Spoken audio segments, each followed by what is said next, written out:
রাত্রির বেলা ঠিকঠাক ঘুমাচ্ছি না, স্লিপ ডিপ্রাইভেশন খুব ইম্পর্ট্যান্ট। আমাকে আজকে অমুক ভদ্রলোক ও সেই আমার কোম্পানির একটা বড় পোস্টে চলে যাচ্ছে, আমাকে দেওয়া হয়নি আগের বার, এবার আমাকে করতেই হবে। সুতরাং আমাকে কাজ করতে হবে, প্রজেক্ট ওয়ার্ক করতে হবে, রাত্রিতে আমি ঘুমাবো না, সারাত্রি প্রজেক্ট ওয়ার্ক ল্যাপটপ নিয়ে বসে থাকবো। তাহলে কি আমি ঘুমটাকে আগেকার দিনে কি আমাদের পূর্বজন্মের যারা মানে পূর্বপুরুষরা যারা আছে তারা ঠিকঠাক ঘুমাতেন, সন্ধে হলেই ঘুমিয়ে পড়তেন।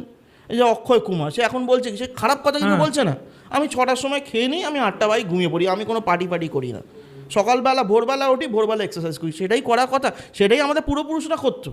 এক্সারসাইজ মানে কি, জিম হয়তো করতো না, কিন্তু তারা তো কাজে বেরিয়ে যেত, মাঠে ঘাটে তো কাজ করতো ভোরবেলা গিয়েই।